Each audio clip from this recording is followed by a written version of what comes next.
Hello everyone, right, this is a video for LAPIS. We're doing the Jupiter at the moment. We're monitoring on Radioastronomy, having a look at it for the Skywatch for January, and you'll have a group of videos leading up to it, as you've probably seen with Janet and Paul interacting, and I thought, well, I've been twisted to have a go, so I'll explain to you what it's all about. Well, the universe is around us and it creates lots of noise, doesn't it? You've got lightning storms, static crashes, pulsars, quasars. They all emit electric bursts, energy. And this is what we measure using a radio. And you don't need much equipment. You can get away with a basic shortwave receiver, any shortwave radio, and you can pick up Jupiter, Saturn when it's in range, and our hemisphere, and amongst many other astronomical effects for the astronomy world. Rely on radio spectrum, as you've probably seen with the big Jodrell Bank telescope.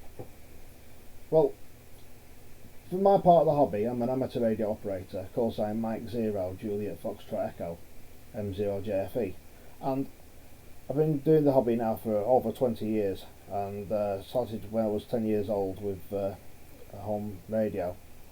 And here's what the idea is for this radio thing, is to show you that with little equipment, maybe even next to no equipment apart from your home computer, you too can monitor the universe around you.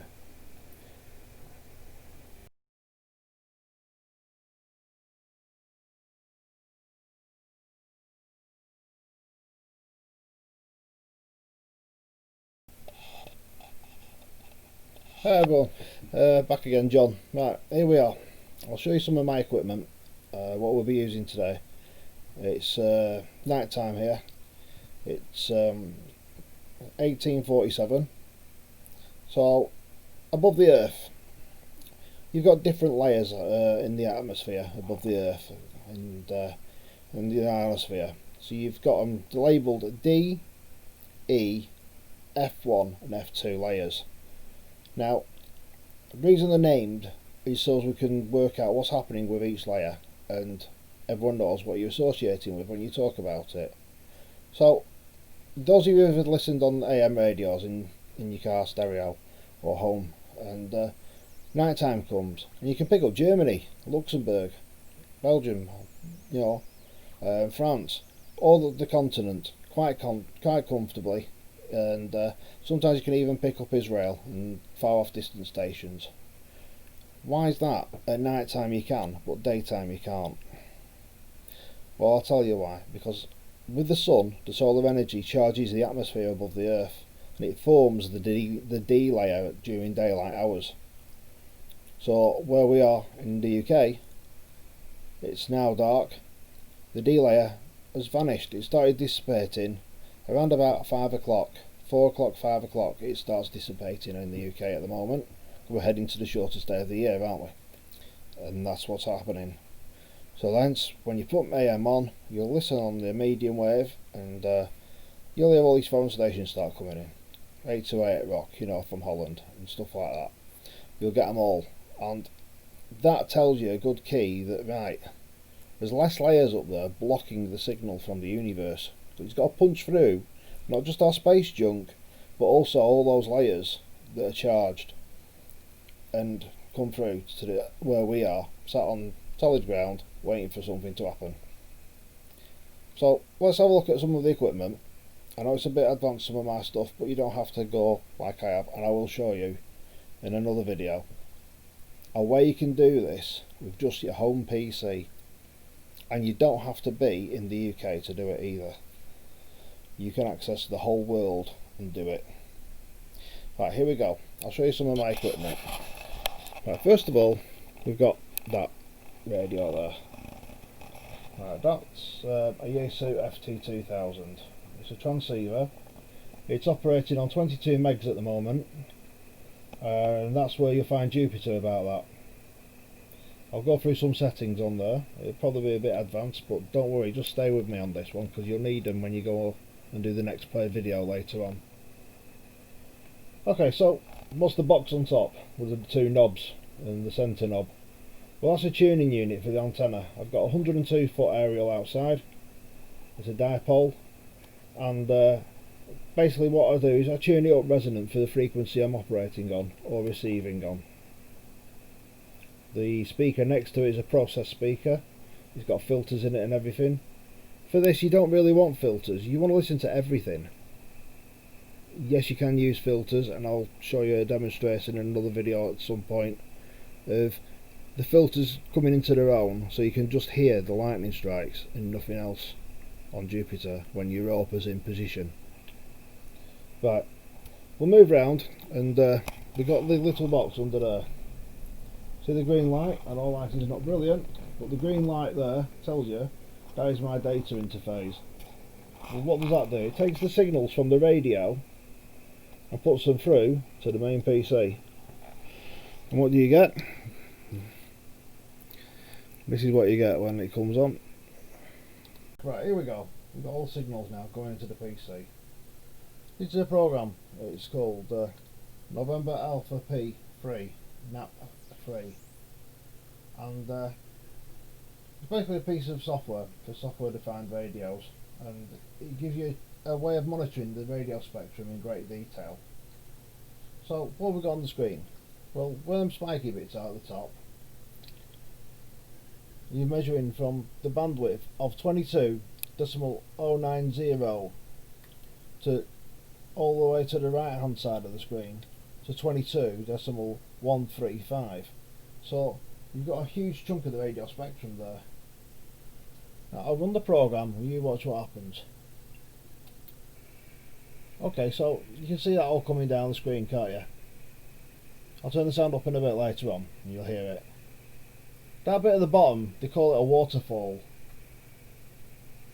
and basically it shows it there. Now if you look on the waterfall, there's a line in the middle. I hopefully got it in camera.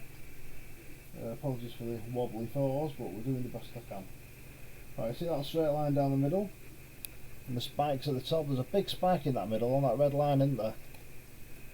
So we have a look at that and zoom in.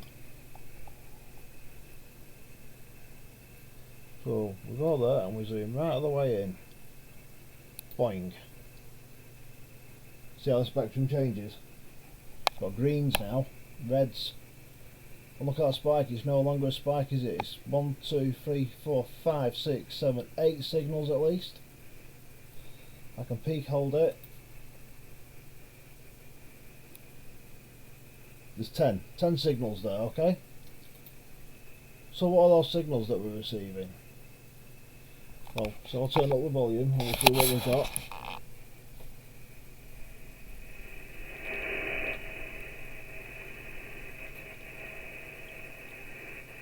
That's the universe. That static you hear on your radios, that's all the emissions left over from the Big Bang.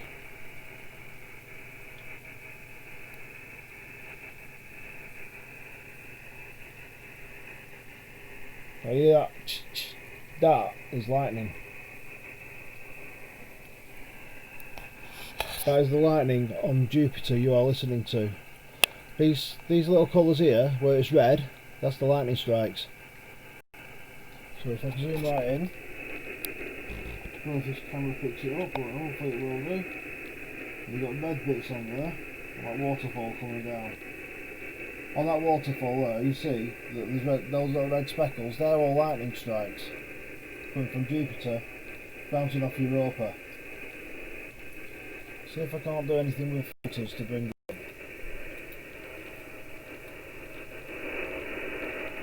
Give it a bit of gain.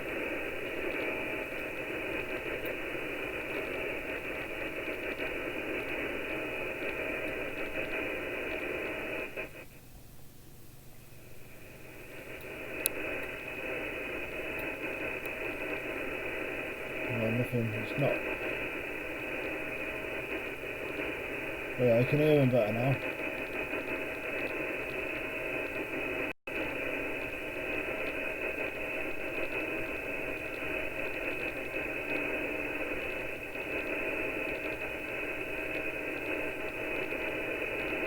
Hopefully you can hear that quite easily. I'll turn the volume down. Okay, so I said that we'd go into what the radio is. That's what you'll hear for Jupiter. It's not maybe what you're all expecting, but it's out there, isn't it? You know, you've got to think that it's millions of light years away, and it's coming all the way across the galaxy of the Milky Way, passing through asteroid belts and anything else before we receive it on a bit of wire, 102-foot wire outside. Okay, now I'll show you some settings on here and the reasons why they're on there. Okay, because they're a long way away, you may not see that clearly. I'll try and focus it in.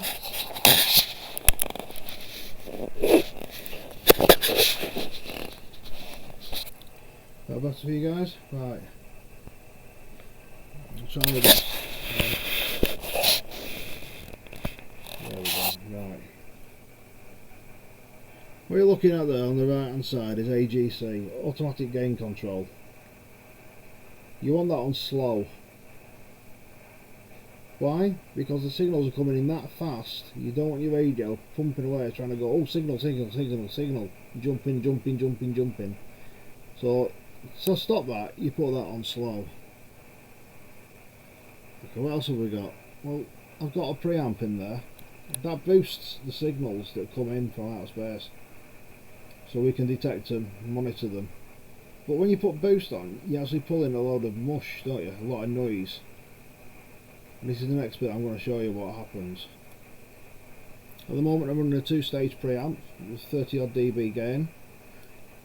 Those of you into your satellites will know what that means. And what's this? And watch what happens to the radio spectrum.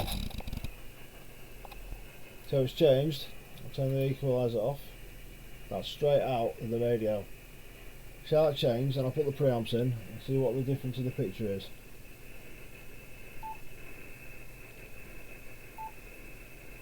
So the display changes every time I press the button. You hear the beep. That's both preamps. Now I can run attenuate. There you go. Notice how the noise has dropped. You can't hear the lightning strikes properly. That's because we've not got enough gain. So we'll put the gain back on. And what we can do is we can turn it down on the software, which is what I've done here. On the sub-receiver, on the synthesised radio on the computer.